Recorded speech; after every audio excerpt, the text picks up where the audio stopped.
Well, he was always very bright-eyed and bushy-tailed, Syd. He had an enormous capacity for life, you know, and I thought his painting was great. He was painting quite a lot at the time. And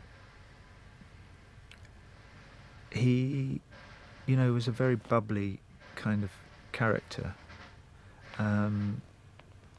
full of life and enthusiasm, but also I think he was quite innovative, you know. And I mean, you could say his attachment to Kenneth Graham and Hilaire Belloc and all of those kind of influences was quite radical for them, because you didn't expect that kind of literary middle class stuff to surface in rock and roll. And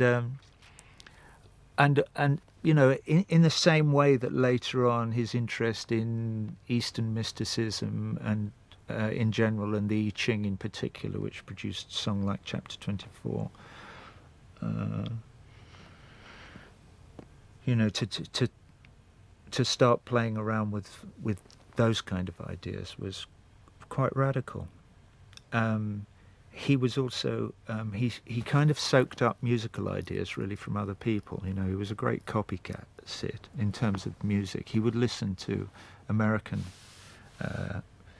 the more avant-garde end of American popular music at the time. So he would be listening to early Doors, or I'm trying to think of the other bands, and I can't, and I won't be able to, because, you know, I just can't remember that.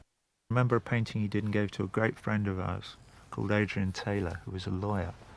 No, they bought it off him, and it was a picture of Christians and lions, or just lions in the Colosseum.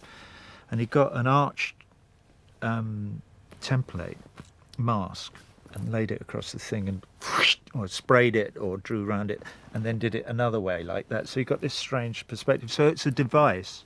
You know, he was good at spotting how to use devices in a kind of meaningful way, I think. And I think the construction of the songs was in some way kind of painterly, if I can use that adjective, if it exists.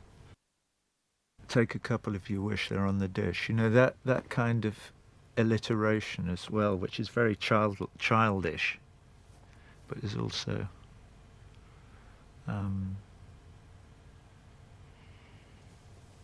not sure why it moves us. There must be a reason, you know.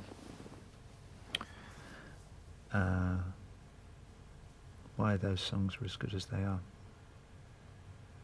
Syd's illness, it probably, you know, we can say that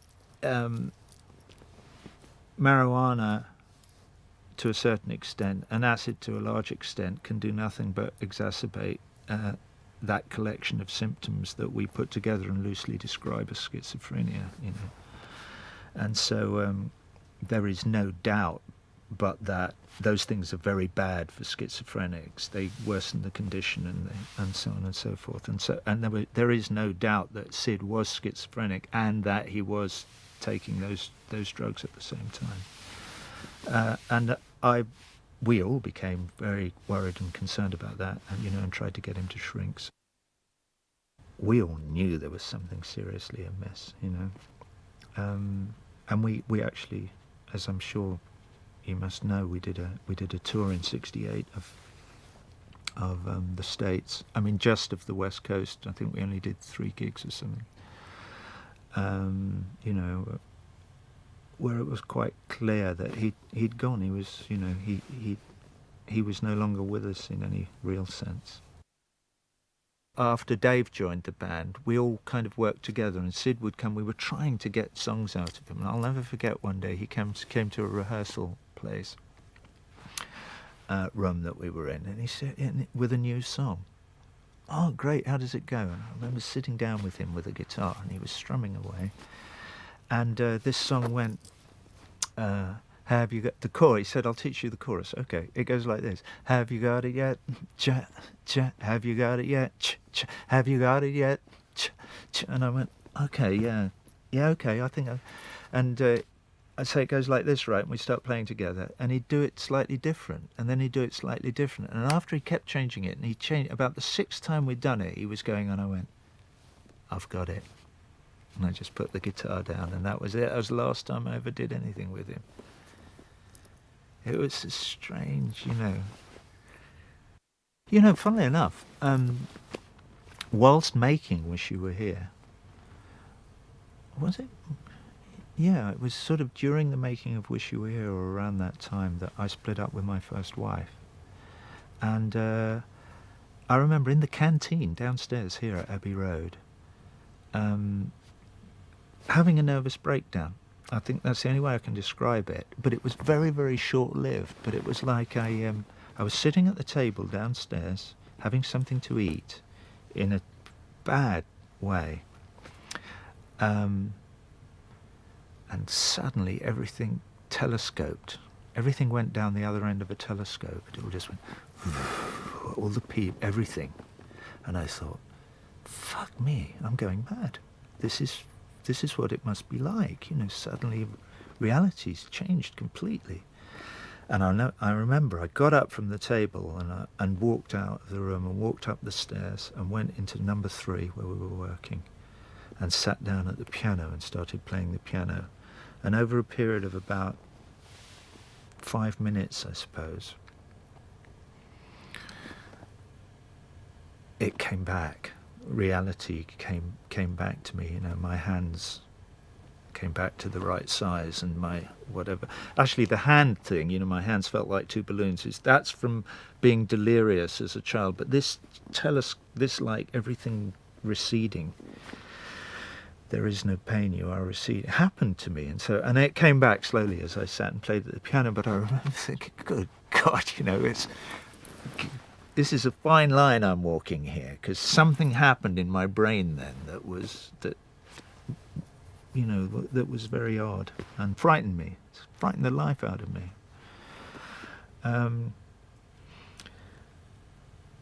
I knew a man who died a few years ago. He was my age, maybe a year older.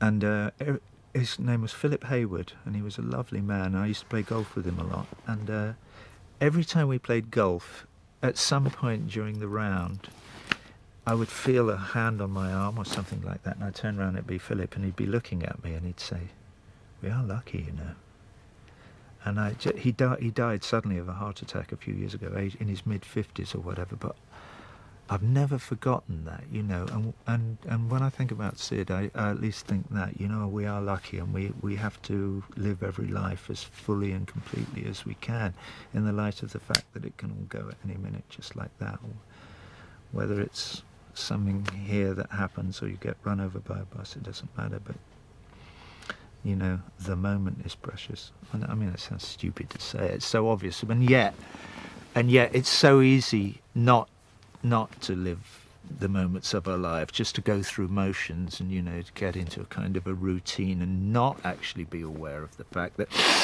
life is good.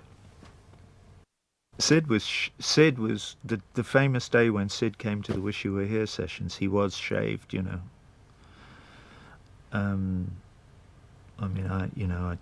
I had no idea who he was for a long time, and neither did anybody else, I didn't think, for a while.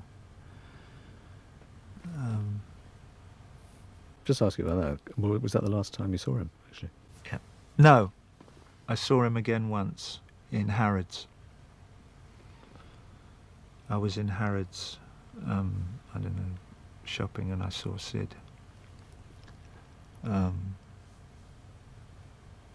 Did he recognise you? I don't think he saw me. I saw him. He had his brown paper bag. He was buying sweets. Because I think he just lived on sweets. He used to live in... Chelsea Cloisters, was it? No, before that he lived in the Hilton Hotel for a long time. He had a sort of suite of rooms and stuff where he would sit and eat. So he spent, far too much of his money doing that, and then he eventually moved from there. That's the last time I saw him.